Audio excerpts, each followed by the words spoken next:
Welcome to Integrated Math 3. On this episode, Stevenson will demonstrate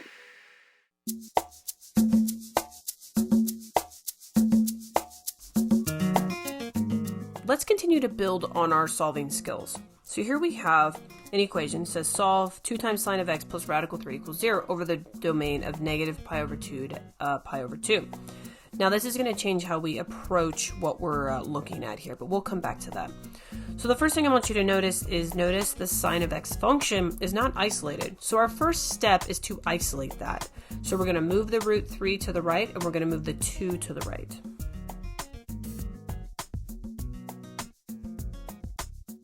Now you can see we've isolated our sine.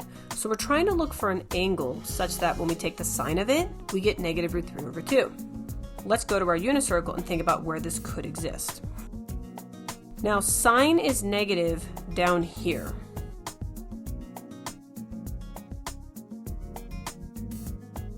Now, in terms of possible candidates here, you probably came up with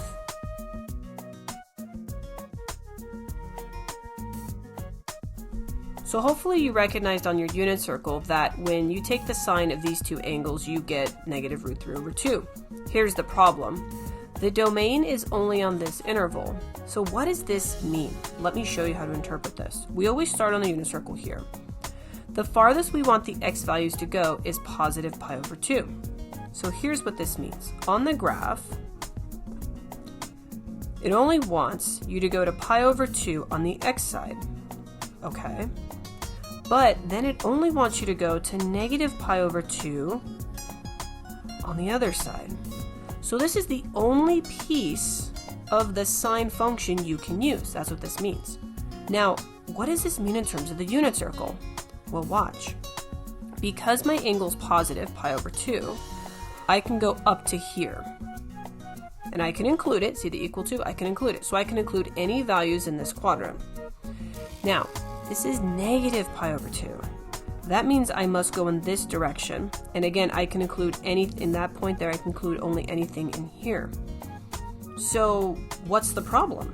4 pi over 3 exists in quadrant 3. Is that eligible based on what we know? No.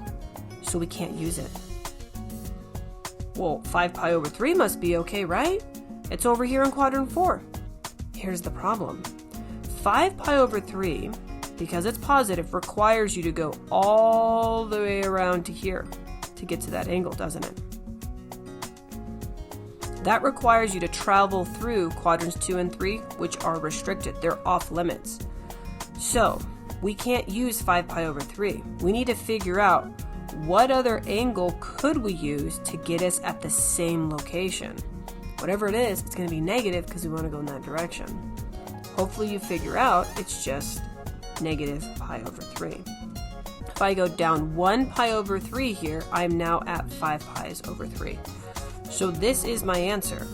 And if you look here at negative root 3 over 2, it's some number down here. You'll see that my answer is going to be negative, and there's only one possibility. And this is it. Here's another problem. Solve 5 times sine of x plus 9 equals 3 over the domain of all real numbers this time. Whoa. All right. First, let's isolate sine.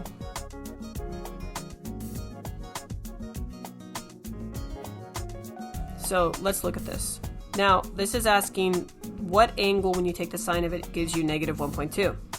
Well, something should stand out to you right now. But if you don't see it, let's sketch sine and let me point it out to you.